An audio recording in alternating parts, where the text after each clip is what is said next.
اعوذ باللہ من الشیطان الرجیم بسم اللہ الرحمن الرحیم الحمدللہ رب العالمین سبحانک لا علم لنا الا ما علمتنا انک انت العلیم الحکیم صلی اللہ علی النبی الامی وآلہ وسلم۔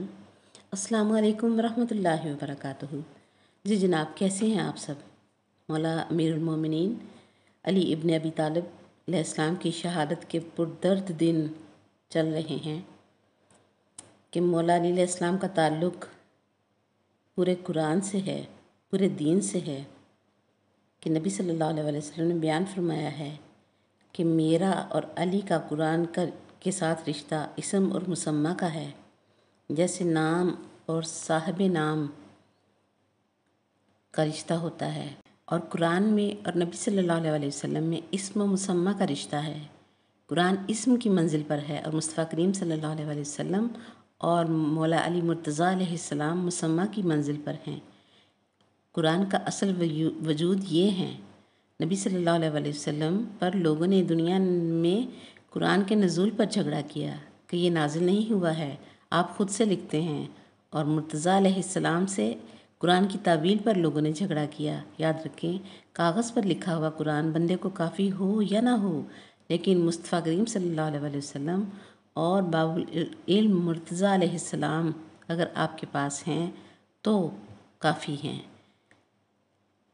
قرآن کا اصل وجود یہ ہے۔ قرآن تو نام ہے، آنکھوں سے پڑھنا قرآن کو اور ہے، اور پھر اس کے نظریے اور تھیوری کو اپنے ذہن اور دل میں عقیدہ کے طور پر زندگی گزارنے کا طریقہ بنانا یہ اور بات ہے۔ بندہ اتنا نااہل ہے، اتنا ماہر ہر کوئی نہیں ہو سکتا۔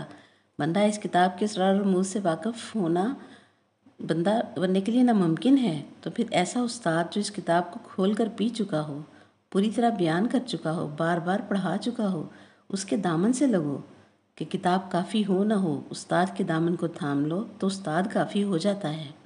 استاد سے پڑھے ہوئے کو امتحانوں میں کامیابی کا یقین ہوتا ہے، اس لیے قرآن ضرور پڑھیں، ترجمہ پڑھیں، تفسیر پڑھیں، مگر دامن محمد صلی اللہ علیہ وسلم اور آل محمد صلی اللہ علیہ وسلم ہاتھ میں رکھیں، تو پھر یہ قرآن کا پڑھنا دنیا اور آخرت دونوں جہانوں میں نجات اور کامیابی کا ضامن ہو جاتا ہے۔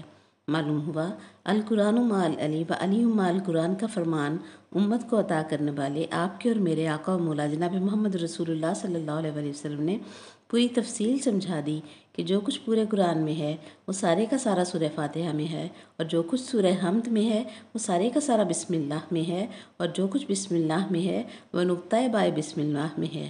سبحان اللہ۔ اور نقطۂ بائے بسم اللہ علی مولا باب مدینۃ العلم علیہ السلام ہیں۔ سبحان اللہ۔ سورہ اسراء یعنی سورہ بنی اسرائیل میں رب العزت ارشاد فرماتا ہے کہ وَلَقَدْ صَرَّفْنَا فِي هَٰذَا الْقُرْآنَ لِيَذَّكَّرُوا وَمَا يَزِيدُهُمْ إِلَّا نُفُورًا۔ آیت نمبر 41 ہے۔ رب فرما رہا ہے کہ قرآن کی تنزیل کا فلسفہ اور جوہر بتا رہا ہے اس آیت میں، اور فرماتا ہے کہ ہم نے اس قرآن میں ہر مسل بیان کر دی ہے۔ قرآن کے نزول کا فلسفہ جو ہے وہ واضح کر کے بتا رہا ہے، اور صرف ایک بار بیان نہیں کی بلکہ رب نے فرمایا کہ صرفنا، بار بار بیان کی، پھیر پھیر کر بیان کی، تاکہ کیوں لیذکروا، تاکہ لوگ عبرت پکڑیں۔ اللہ کا مقصود یہ ہے کہ لوگوں کو نصیحت ہو، لیکن اس آیت میں آگے رب فرماتا ہے کہ جب میں نے ایسا کیا، ہر مسل بیان کی، کھول کھول کر بیان کی، بار بار دہرایا، اور اس دہرانے کا مقصد یہ تھا کہ لوگوں کو تذکر حاصل ہو، نصیحت حاصل ہو، لوگ عبرت پکڑیں۔ رب فرماتا ہے کہ لیکن اس کے نتیجے میں ہوا کیا ہے کہ بار بار دہرایا بھی گیا مثال کو، اور بار بار پھیر پھیر کر بیان بھی کیا گیا، تو اس کے نتیجے میں لوگوں میں نفرت میں اضافہ ہوا ہے، لوگوں کی نفرت بڑھی ہے۔ معلوم ہوا قرآن نے 1450 سال پہلے ہی کھول کر بیان کر دیا کہ بجائے نصیحت کے لوگوں کی نفرت بڑھی۔ اب اگر کسی حجت کی مرضی کے خلاف کچھ ہوتا ہوا نظر آئے، یا کسی اللہ کے چنے ہوئے کی مرضی کے خلاف کچھ ہوتا ہوا زمانے میں نظر آئے، تو اس کی ذاتی کمزوری نہ سمجھنا، یہ شک نہ کر بیٹھنا کہ وہ حجت جو کچھ چاہ رہی ہے وہ اس کا نتیجہ اس کے مطابق نہیں نکل رہا، کچھ اور نکل رہا ہے۔ یہ نہ کہنا کہ وہ کچھ کر ہی نہیں سکتے۔ نعوذ باللہ، اگر ایسا ہی فلسفہ ہے تو اللہ کریم قرآن میں خود تسلیم کر رہا ہے کہ میں نے کچھ اور چاہا اور نتیجہ کچھ اور نکلا۔ اس میں ان اللہ علی کل شیء قدیر کی مسند پر بیٹھنے والی ذات کی قدرت میں کوئی شبہ نہیں ہے۔ بات کم ظرفوں کی ہے، لوگوں کے حوصلے ہی اس قابل نہ تھے کہ اللہ کی مشیت کا بوجھ برداشت کر سکتے۔ اب صرف اسی آیت کو ہی پڑھیں، آپ زیر غور لائیں تو زندگی بھر کے لیے کافی ہے کہ جن بدطینت لوگوں نے نصیحت حاصل نہیں کی انہیں جہنم میں جانے دو۔ ہم کیوں اس گروہ کے ساتھ شامل ہوں؟ ہم تو اپنا راستہ تذکر اور نصیحت حاصل کرنے کا اپنائیں۔ اللہ کریم نے فرمایا کہ میرا مثالیں بیان کرنے کا مقصد کوئی اور نہیں ہے، صرف یہ ہے کہ تم اس سے نصیحت حاصل کرو۔ قرآن کھولا، شروع ہی سے نظر ڈالو، پہلی سورت فاتحہ ہے اور نام ہی سے ظاہر ہے کہ یہ افتتاح ہے۔ قرآن کا یہ سورہ صرف اس لیے ہے کہ قرآن کا دروازہ کھول سکیں۔ اب اس سورت سے رابطہ ہو جائے گا تو گویا تم صحن قرآن میں داخل ہو سکو گے۔ اور آغاز سورہ بقرہ میں بھی جس مثال کو بیان کیا گیا ہے وہ تخلیق آدم کی کہانی ہے۔ کیوں بتائی؟ کیا خدا ہمیں قصہ سنانا چاہتا ہے؟ قرآن کہانیوں کی کسی کتاب کا نام نہیں ہے۔ پہلے سورہ سے اس واقعے کا آغاز کیا اور پھر پورے قرآن میں بار بار دہرایا، جیسا کہ آیت میں کہا گیا ہے کہ وَلَقَدْ صَرَفْنَا فِي هَٰذَا الْقُرْآنَ مِنْ كُلِّ مَثَلٍ، ہم نے ہر مثل کو بار بار دہرایا۔ اسی طرح قصہ تخلیق آدم کو بھی بار بار دہرایا گیا۔ کیوں؟ اللہ کریم کو ایک بار کے بیان پر بھروسہ نہیں ہے؟ جب ایک بار بیان ہو گیا تھا کہ میں نے آدم بنایا اور اس طرح سے جھکنے والے اس کو جھکے اور اکڑنے والا اس طرح اکڑا اور یوں ہم نے رد کر کے اس کو اپنی بارگاہ سے نکال دیا، تو بس بات ہو چکی تھی۔ اگر اسے اللہ بار بار نہ دہراتا تو قرآن اس سے کہیں چھوٹا ہو جاتا، صفحے کم ہو جاتے، پڑھنے والوں کا وقت بچتا، لیکن اللہ کریم نے اس قصہ تخلیق آدم کو بھی بار بار دہرایا اور اس کا وجہ بتا دیا کہ کیوں دہرایا، لیذکروا، تاکہ زمانہ نصیحت پکڑے۔ اور اللہ کیا چاہتا ہے یہ قصہ بار بار سنا کر، اور ہمیں کیا درس دینا چاہتا ہے کہ ہم فقط تلاوت تک محدود ہیں۔ یقین کریں قرآن تلاوت کے لیے آیا ہی نہیں ہے، بلکہ قرآن ہدایت اور نصیحت کے لیے آیا ہے، غور و فکر کی دعوت دیتا ہے۔ اور مولا حسن عسکری علیہ السلام سے سوال کیا گیا، لوگوں نے پوچھا کہ مولا سبب کیا ہے، اللہ کریم نے قصہ آدم کو اتنی بار کیوں دہرایا ہے، کیوں بار بار بیان کیا ہے؟ تو امام حسن عسکری علیہ السلام مسکرائے اور فرمایا، جب میرے نانا نے کہا کہ یا علی انت منی بمنزلت ہارون من موسیٰ، اے علی تیری میری وہی مثال ہے جو ہارون اور موسیٰ کی تھی، تو عرب کے لوگ اتنے جاہل نہ تھے، سمجھ گئے کہ رسول اکرم صلی اللہ علیہ وسلم نے اپنا جانشین اعلان کر دیا ہے۔ لیکن جن لوگوں سے علی مولا کی جانشینی ہضم نہیں ہو سکتی تھی، انہوں نے رسالت کی بزم میں ہی کوہنیاں مار مار کر کہنا شروع کر دیا کہ نہیں مانیں گے علی کو خلیفہ، نہیں دیں گے ہم علی کو رسول صلی اللہ علیہ وسلم کی جانشینی۔ تو نبی صلی اللہ علیہ وسلم کے دل پر چوٹ لگی، اضطراب آیا ان کی طبیعت میں۔ تو اللہ کریم نے قصہ آدم علیہ السلام بھیج دیا کہ اے میرے محبوب صلی اللہ علیہ وسلم، اگر علی کے معاملے میں تیری اطاعت نہیں کی گئی تو دل چھوٹا نہ کریں۔ میں نے بھی شیطان کو آدم کو جھکنے کا حکم دیا تھا تو وہ نہیں جھکا تھا، میری بھی اطاعت نہیں ہوئی تھی، اور جس طرح شیطان کی حکم عدولی نے میری خدائی پر داغ نہ ڈالا، اب یہ جو جاہل لوگ علی علیہ السلام کا انکار کر رہے ہیں، اسی طرح سے ان کا انکار تیری رسالت پر بھی کوئی داغ نہ آنے دے گا۔ اللہ کریم اس گھرانے سے اتنا مربوط ہے، اس کا اتنا مضبوط رابطہ ہے اس گھرانے سے، ان کا خالق ہو کر خود بخود اپنے ساتھ ہونے والے رویے کا ذکر فرما رہا ہے اور تسلی دے رہا ہے کہ اے میرے محبوب صلی اللہ علیہ وسلم، اگر لوگ تیری بات نہ مان کر تیری توہین کر رہے ہیں تو یہی کچھ میرے ساتھ بھی ہو چکا ہے۔ اب سمجھ لو کہ چھوٹی سے چھوٹی ہو یا بڑی سے بڑی نسبت جو بھی اس خاندان سے منسوب ہو، اللہ اسے خود سے منسوب کرتا ہے۔ کتنا قریب ہے وہ بے دل ذات ان دل والوں کے کہ یہ قصہ آدم کی بار بار بیان کرنے کی علت بتا رہا ہے۔ اب آئیں ہم غور کریں کہ کہیں اللہ نہ کرے ہم تو ان لوگوں میں سے نہیں ہیں جن کی قرآن سے نفرت بڑھتی ہے، بلکہ اللہ کریم ہم تو تذکر چاہتے ہیں، ہم تو نصیحت چاہتے ہیں، اے پروردگار ہمیں نصیحت عطا کر۔ داستان فقط اتنی ہے کہ آدم علیہ السلام کو بنایا یہ کہہ کر کہ یہ میرا زمین میں خلیفہ ہے، انی جاعلک فی الارض خلیفہ، اور یہ میرا نائب، میرا جانشین ہے، میں اسے بنا رہا ہوں، اور جب میں اس میں روح پھونک دوں تو کرنا کیا ہے، فقعوا لہ ساجدین۔ تو اللہ نے فرمایا پس گر پڑنا، جو ہی میں روح پھونکوں، فاصلہ نہ ڈالنا، فوراً گر پڑنا ہے اس کا سجدہ کرتے ہوئے۔ پروردگار کی ذات کے علاوہ کسی کو سجدہ تصور میں بھی نہیں ہونا چاہیے، لیکن خود اللہ کریم نے بشریت کے آغاز میں نوری مخلوق کو یہ درس دیا کہ اس کو سجدہ کرو۔ آج بھی ہم یہی کہتے ہیں کہ اللہ کے علاوہ سجدہ کسی کو نہیں، اور خود اللہ حکم دے رہا ہے کہ اس مٹی کی مٹھی سے بننے والے کے لیے اے نوریو گر پڑنا سجدہ کرتے ہوئے۔ اللہ اکبر۔ اے رب کریم، آدم علیہ السلام زمین پر خلیفہ ہے، لیکن فرشتے زمینی نہیں ہیں، نوریوں کو سجدہ کرنے کا حکم کیوں دے رہا ہے؟ رب نے ہم پر واضح کر دیا کہ حجت کہتے ہی اسے ہیں کہ جو چاہے اپنے دائرۂ تخلیق سے باہر ہی کیوں نہ ہو، نوریوں پر سجدہ واجب ہو جاتا ہے اس کے لیے۔ سجدہ کیا گیا، سب نے کیا۔ رب نے فرمایا فسجد الملائکۃ کلہم اجمعون، کلہم بھی سب فرشتے شامل ہو جاتے ہیں، اور پھر فرمایا اجمعون کہ اکیلے اکیلے سجدہ نہیں کیا بلکہ سب نے اجمعون باجماعت سجدہ کیا۔ سبحان اللہ، وقفے وقفے سے نہیں کیا، باجماعت کیا۔ اور پھر الا ابلیس فرما کر واضح کر دیا کہ ابلیس فرشتوں میں ہی تھا، اللہ نے اس کی جنس جنات میں سے بتائی ہے۔ رب فرماتا ہے ففسق عن امر ربہ وکان من الجن، جو ہے ہی جن، پھر یہاں اس کا ذکر کیوں ہو رہا ہے؟ قرآن کے وارثوں سے پوچھتے ہیں، کیونکہ ملا یہاں لفظ ملائک کو ملک کی جمع کہتا ہے۔ اس کو فرشتوں میں رہتے ہوئے 6000 سال ہو گئے تھے، اور فرشتے سمجھنے لگے تھے کہ یہ بھی ہم میں سے ہے، کیوں کہ اس کا ظاہری حلیہ، اس کا پیکر وہی تھا۔ فرشتے 6000 سال سمجھتے رہے کہ ہم جیسا ہے، بظاہر اس کی شکل، شباہت، حلیہ، بشرا فرشتوں جیسا تھا، اور جبریل امین جیسا فرشتہ نہ سمجھ سکا کہ ہماری مثل جو بن کر آیا ہے وہ واقعی ہم جیسا ہے یا پھر کوئی ناری نوریوں میں شامل ہو گیا ہے۔ معلوم ہوا جب مثل بن جائے تو حقیقت نو فرشتہ نہ سمجھ سکے، اگر اسنین کریمین کی نانا جناب محمد رسول اللہ صلی اللہ علیہ وسلم مثل بشر بن کر آئیں تو کیا مولوی ان کو سمجھ لے گا؟ اللہ اکبر۔ مولوی نے ملائک ملک کی جمع کو کہا ہے۔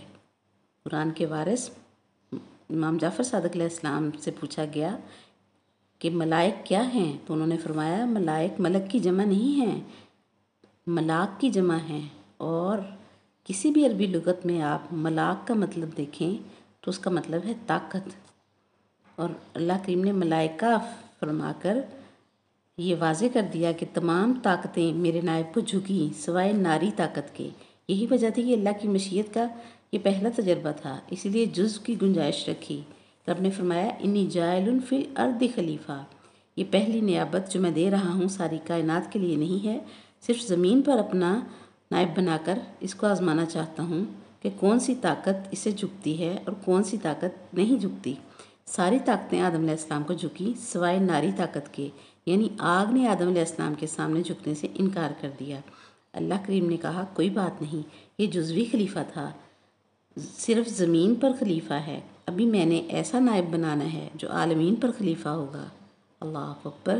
ذرا بی بی زہرا سلام اللہ علیہا کے شوہر نامدار علی مولا علیہ السلام کی خلافت کی باری آنے دو کہ علی زمین پر خلیفہ نہیں ہے، علی عالمین پر خلیفہ ہے۔ پھر دنیاوی آگ نہیں، عام آگ نہیں، اے جہنم کی آگ، تجھے بھی چیلنج ہے کہ میدان قیامت میں جب ایک علی علیہ السلام کی ولایت کا عقیدہ رکھنے والا اور مودت اہل بیت علیہم السلام دل میں رکھنے والا بھی تماشا دیکھنے کے لیے تیرے پل پر رکے گا تو تجھے بھی چلانا پڑے گا کہ اے مومن خدا جلدی گزر، تاکہ تیرے نور سے میری آگ بجھنے والی ہے۔ اللہ اکبر۔ اسی لیے اللہ فرماتا ہے کہ وَلَقَدْ صَرَفْنَا فِي هَٰذَا الْقُرْآنَ مِن كُلِّ مَثَلٍ لِيَذَّكَّرُوا، ہر مثل کو میں نے کھول کر بیان کیا ہے، بار بار بیان کیا ہے تاکہ تم تذکر حاصل کرو۔ اسی روش قرآن پر پڑھیں تاکہ نزول قرآن کا مقصد پورا ہوتا رہے۔ بس یاد رکھیں سب طاقتوں نے سجدہ کیا۔ آج کے بعد یہ نہ کہنا کہ فرشتوں نے سجدہ کیا، یہ نہ سمجھنا کہ فرشتوں نے سجدہ کیا۔ اور پھر اللہ کریم کا فرمانا کہ الا ابلیس، مگر ابلیس نے نہیں کیا، اور ابلیس کا نام عزازیل ہے۔ انکار سجدہ کے وقت ابلیس ہوا۔ مولا کائنات علی علیہ السلام سے پوچھا گیا کہ یہ ابلیس کیوں ہوا؟ فرمایا کیونکہ یہ اللہ کی رحمت سے نا امید ہو چکا تھا، اللہ کی رحمت میں اس کا کوئی حصہ ہی نہیں رہا، اس لیے اس کا نام ابلیس ہوا۔ معلوم ہوا ساری طاقتیں آدم علیہ السلام کو جھک گئیں، ایک ابلیس نہ جھکا، اور اس سے نہ جھکنے کی 3 وجہیں بتائیں اور اللہ پاک نے قرآن پاک میں درج بھی فرمائیں۔ ابا واستکبارا وکان من الکافرین، 3 کیفیتیں بتائیں۔ انکار کر گیا، منکر ہو گیا اور تکبر کیا، اور وہ کافرین میں سے تھا۔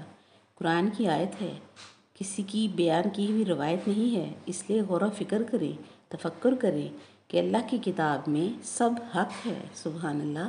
اللہ فرما رہا ہے کہ انکار کیا، اکڑ گیا اور کافرین میں سے تھا۔ سوچنے والی بات ہے کہ ابھی بشریت کی ابتدا ہو رہی ہے، زمین پر آیا نہیں ہے، پہلا بشر ابھی بن رہا ہے، زمین پر اس کی نسل چلی نہیں ہے، اس کی ذریت پھیلی نہیں ہے، اولاد کا سلسلہ چلا نہیں ہے، اور اللہ کریم فرما رہا ہے آسمانوں پر کہ یہ جو ہے کافرین میں سے تھا۔ ساری مخلوقات، باقی تو فرشتے ہیں آسمانوں پر، مقربین ہیں، روحانیین ہیں، قربین ہیں، باقی تو ساری نوری مخلوق ہے، اور اللہ کہتا ہے کہ یہ کافرین میں سے تھا۔ قرآن سوچنے پر مجبور کر رہا ہے کہ تخلیق آدم علیہ السلام کے وقت کچھ اور کافر بھی تھے جن میں سے یہ تھا۔ کافر تھے تو کافرین میں سے تھا، یا تو یہ رب فرماتا کہ اول الکافرین تھا، سب سے پہلا یہ کافر تھا، نہیں، رب فرماتا ہے کانا من الکافرین، شیطان کافرین میں سے تھا۔ مطلب ہے کہ کافر تھے۔ مولا علی علیہ السلام نے یہ عقدہ کھولا۔ امیر المومنین علی ابن ابی طالب علیہ السلام سے پوچھا گیا تو انہوں نے فرمایا، یاد رکھو جب سے حق ہے تب سے باطل ہے، اور جتنا بڑا حق ہوگا مقابلے میں اتنا بڑا باطل ہوگا۔ اللہ اکبر۔ موسیٰ کلیم اللہ کی ضد فرعون بنا، ابراہیم علیہ السلام کے مد مقابل نمرود آیا۔ جتنی کلیم اللہ کی اور خلیل اللہ کی وسعت تھی اتنی ہی ان کے مد مقابل کی وسعت تھی۔ حود علیہ السلام کی ضد شداد تھا اور وہ ان کے مد مقابل رہا، اور یہ چھوٹے چھوٹے نمائندے ہیں اللہ کریم کے، ان کے مقابلے میں بدی کی بھی چھوٹی چھوٹی طاقتیں ہیں، اور ہم خاندان تطہیر اللہ کے سب سے بڑے نمائندے ہیں۔ ہمارے دشمن بھی اتنے ہی بڑے باطل ہیں کہ جتنے بڑے ہم حق ہیں ہمارا دشمن اتنا بڑا باطل ہے، اور ہم 14 کے 14 ہر زمانے میں رہے ہیں۔ جس صورت میں اللہ نے چاہا اسی طرح اللہ نے ہمیں رکھا، اسی طرح ہمارے دشمن بھی ہر زمانے میں رہے ہیں بدی کی علامت بن کر۔ جس طرح ہم آدم علیہ السلام سے پہلے تھے تو نمائندہ حق بن کر تھے، اسی طرح ہمارے دشمن بھی پہلے تھے نمائندہ باطل بن کر۔ اسی لیے ابلیس کو اللہ فرما رہا ہے کہ کافرین میں سے تھا، اس نے انکار کیا، تکبر کیا، کافرین میں سے تھا۔ اس نے 3 گستاخیاں کی، 3 بڑے گناہ کیے، انکار، تکبر اور کفر۔ اور تکبر ایسی چیز ہے جو اللہ کریم نے اپنے حبیب صلی اللہ علیہ وسلم اور ان کی آل کو بھی اس کی اجازت نہیں دی ہے تکبر کرنے کی۔ اپنی ہر صفت کا ان کو مالک بنا دیا، لیکن فرمایا متکبر صرف میں ہوں۔ پروردگار نے سب کچھ ان کو دے ڈالا، اور پھر پورے فخر سے قرآن میں بیان فرمایا، الملک القدوس السلام المومن المہیمن العزیز الجبار المتکبر۔ سبحان اللہ۔ متکبر صرف میں ہوں، اور میں اس لیے ہوں کہ میں نے یہ خاندانی تطہیر خلق کیا ہے۔ محمد رسول اللہ صلی اللہ علیہ وسلم سے لے کر مہدی آخر الزمان تک میں نے ان 14 کو خلق کیا ہے، اور انہوں نے اپنے جیسا ایک بھی نہیں بنایا۔ سبحان اللہ۔ اس لیے ان کو بھی تکبر کی اجازت نہیں ہے۔ اب اللہ کریم نے فرمایا، میں نے ابلیس کو نکال دیا، سجدہ آدم کے انکار پر نہیں نکالا، باقاعدہ مواقع دیے، اس کو مکالمہ کیا اس سے اللہ کریم نے، کہ اللہ کریم کا اس کو نکالنے کا ارادہ نہیں تھا۔ انکار سجدہ پر اللہ کریم نے فوراً نہ نکالا، ساری طاقتیں سجدے میں ہیں اور یہ اکیلا کھڑا ہے۔ اللہ نے اس کو نکالا نہیں بلکہ مکالمہ کیا، اور فرمایا، یا ابلیسو ما منعک ان تسجد لما خلقت بیدی، اے ابلیس تجھے کس چیز نے روکا کہ تو اس کا سجدہ نہیں کر رہا جسے میں نے اپنے دونوں ہاتھوں سے بنایا ہے۔ اللہ کا مکالمہ کرنا بتا رہا ہے کہ ابھی نکالنے کی سزا تجویز نہیں ہوئی ہے، ابھی معافی کی گنجائش ہے۔ ابلیس کو موقع دیا جا رہا ہے، اللہ اکبر، کہ تو نے سجدہ کیوں نہ کیا، یہ سوال کیا جا رہا ہے۔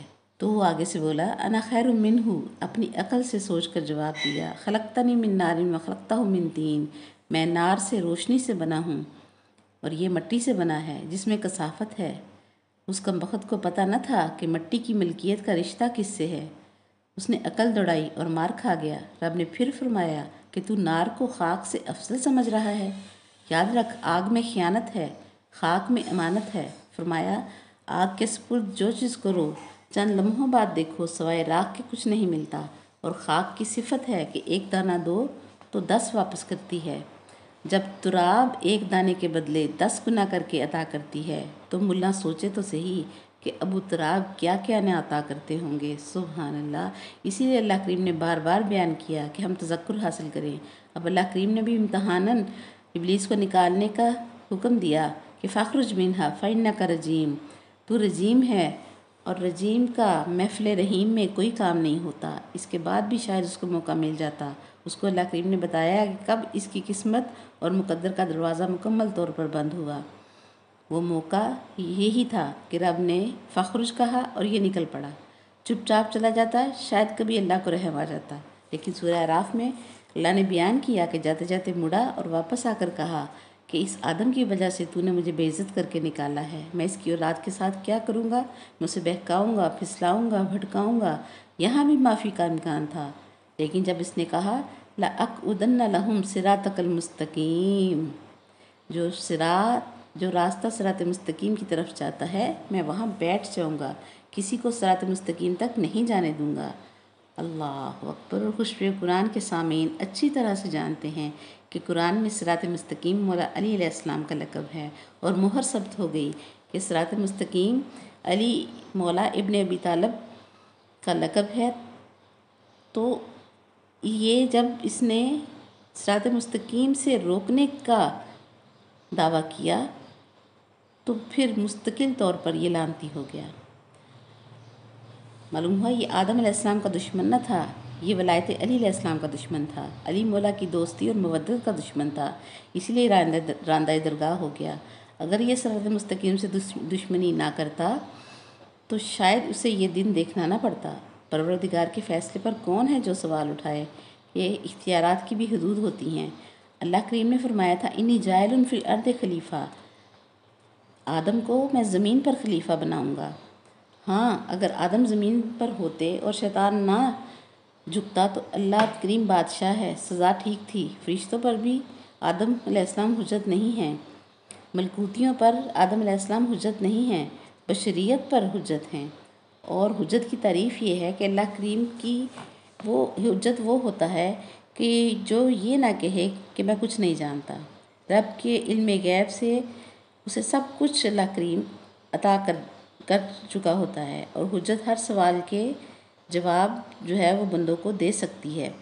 ملا کے عقیدے کی عمارت گرا دیں، توبہ کریں اپنے پچھلے عقائد سے، خدا را اپنے عقیدہ کا کعبہ سیدھا کر لیں کہ ملا کے بتانے پر عقائد کی جو عمارت مسلمانوں نے بنا رکھی ہے وہ سرے سے کعبہ ہے ہی نہیں، وہ تو مندر ہے۔ اس سارے مندر کو گرائیں اور اپنے خانہ دل میں نئے سرے سے کعبہ بنائیں، اور اللہ کی حجت سے چیونٹی سے جبریل علیہ السلام تک کوئی بھی مخلوق کچھ بھی پوچھے وہ اللہ کریم کی عطا سے جواب دے سکتا ہے۔ اللہ اکبر۔ امام جعفر صادق علیہ السلام نے ارشاد فرمایا کہ اللہ کریم کی حجت وہ ہے جو الحجت و قبل الخلق و مال خلق و بعد الخلق، جو مخلوق سے پہلے ہو اور مخلوق کے ساتھ ہو اور مخلوق کے بعد ہو۔ سبحان اللہ۔ تو فرمان امام صادق علیہ السلام کے مطابق آدم علیہ السلام فرشتوں پر حجت نہیں ہیں کہ فرشتے پہلے ہیں، آدم علیہ السلام بعد میں ہیں، اور فرشتوں پر تو وہ حجت ہے جو فرشتوں سے پہلے ہو اور فرشتوں کے ساتھ ہو اور فرشتے نہ رہیں اور وہ رہے۔ فرشتوں کے بعد ہم پر بھی نبی صلی اللہ علیہ وسلم اور علی علیہ السلام حجت الہی ہیں۔ ہم نہ تھے، یہ تھے، یہ ہمارے ساتھ بھی ہیں، گھر میں ہوں تو بھی ساتھ، محفل میں ہوں تو بھی ساتھ، ہر ایک پر یہ حجت ہیں، تو پھر ہر ایک سے پہلے بھی ہیں اور ہر ایک کے ساتھ بھی ہیں، بلکہ ہر مخلوق سے پہلے بھی ہیں اور ہر مخلوق کے ساتھ بھی ہیں اور ہر مخلوق کے بعد بھی ہوں گے۔ صرف انسان کی بات نہیں ہو رہی۔ اللہ اکبر۔ جہاں جہاں مخلوق ہے وہاں وہاں یہ ہیں کہ یہ ایک ہی نور کا آدھا آدھا ہے۔ اسی لیے آدم علیہ السلام فرشتوں پر حجت نہ تھے، لیکن پروردگار نے زمین کی کسی مخلوق، پہاڑ، شجر، دریا، سمندر، چرند پرند، حیوت طیوش کو سجدے کرنے کا حکم نہ دیا کہ آدم علیہ السلام زمین کا خلیفہ تھے، لیکن فرشتے زمینی نہیں تھے، ملکوتی تھے، اور اللہ کریم نے ملکوتیوں سے سجدہ کروایا اور بتا دیا کہ کائنات والے جان لیں کہ آدم علیہ السلام کو ملکوتیوں سے سجدہ اس لیے کروایا گیا، اور حدیث نبی پاک صلی اللہ علیہ وسلم بھی ہے کہ نبی پاک نے فرمایا، اس واضح کر کے اس مسئلہ کو حل کر دیا کہ آدم علیہ السلام کو کوئی سرخاب کا پر نہیں لگا تھا۔ آدم علیہ السلام کو سجدہ اس لیے کروایا گیا کہ امر اللہ والملائکۃ بالسجود لکاننا فی صلبہ، کہ اللہ کریم نے ہم خاندان تطہیر کو آدم علیہ السلام کی صلب میں رکھا تھا۔ ہم پہلے عرش پر تھے، چونکہ ہمیں زمین پر اتارنا تھا۔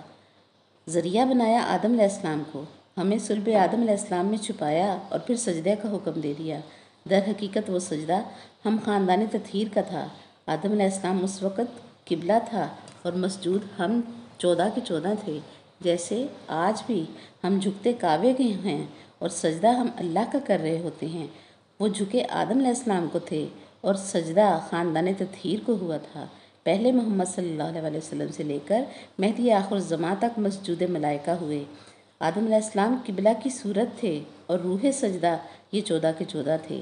جیسے ہم کعبے کو جھکتے ہیں اور سجدہ جو ہے اللہ کریم کا مقصود ہوتا ہے۔ کعبے کے دروازے کھول کر بھی کبھی جھانک کر دیکھ لینا کہ اندر کیا خدا رہتا ہے۔